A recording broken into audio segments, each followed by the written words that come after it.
Chers auditeurs, Dear listeners, bonjour. welcome to Comme d'Archi Podcast Season 6. Saison 6, dans le monde fascinant des architectes. And in the architectural projects. Je suis Anne-Charlotte Deponte, passionnée d'architecture et docteur des universités en histoire de l'archi. I am one of the spokespersons of Anne-Charlotte, who is a PhD in architecture history. Merci Thank you d'être avec moi aujourd'hui. to be with us today. Et And maintenant, now, lundi en français, place au talent. and Wednesday, let's talk projects. In English, of course. Bienvenue dans Comme d'Archi.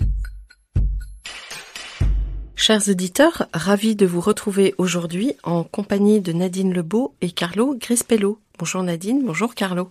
Bonjour Anne-Charlotte. Bonjour Anne-Charlotte. Bienvenue dans Comme d'Archi. Vous êtes architecte et à la tête de l'agence Graal basée à Paris 19e. Au sein de votre agence, vous développez tout à la fois des stratégies urbaines et l'architecture, nous allons en reparler. Mais en hors d'œuvre, une interrogation insolite sur le goût de l'architecte. Aimez-vous les plaisirs de la table? Quels sont vos mets préférés? Et pouvez-vous évoquer un souvenir gustatif? On commence par Nadine. Oui, effectivement. Personnellement, je suis attachée à la question. Voilà, j'ai pas de plat préféré.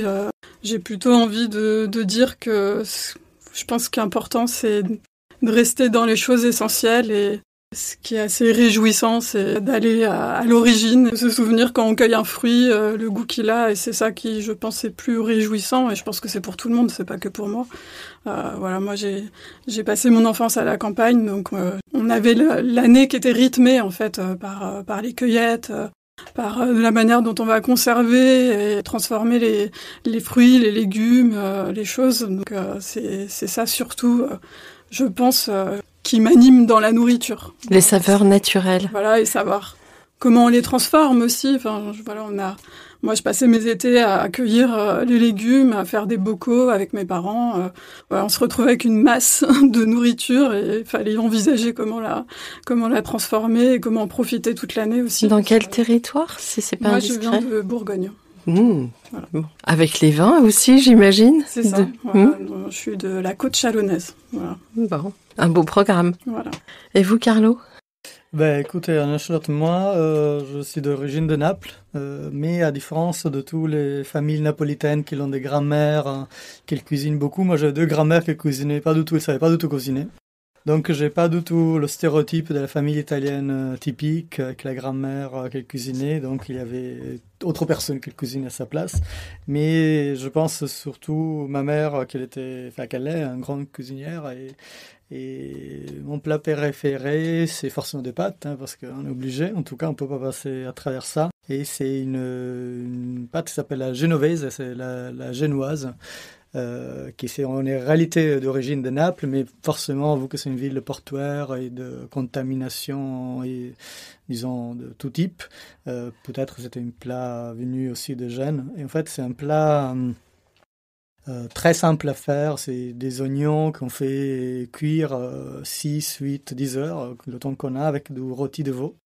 Et il change totalement de goût et forcément d'aspect. Et on l'utilise pour faire des pâtes avec. Et aussi après on mange forcément la viande. Et ce qui est intéressant de ce plat, il m'a toujours un peu intéressé en soi, c'est comment quelque chose il peut changer aussi vite, entre guillemets. Et donc au final, la question de la durée, c'est quelque chose de très important, de comment le temps il change les choses. Voilà. Est-ce que ça se bonifie en vieillissant? Pas forcément, ça dépend des personnes. Voilà. Il y a certains qui, au contraire, avec l'âge, ça devient de pire en pire. Ouais, j'ai le souvenir qu'on me parlait du syndrome du vieux con. Ouais, c'est ça. Alors, maintenant, on va revenir à votre parcours professionnel et à son début. Quels ont été vos parcours respectifs? Quelles ont été vos jeunesses respectives? Où s'est ancrée votre envie d'architecture? Et quelles ont été vos études? On recommence avec Nadine? Donc moi, je suis née en Bourgogne, dans un petit village de 800 habitants, voilà, où j'ai grandi. Retrouvez l'intégralité de cet épisode sur Apple Podcast, Acast, Deezer, Spotify.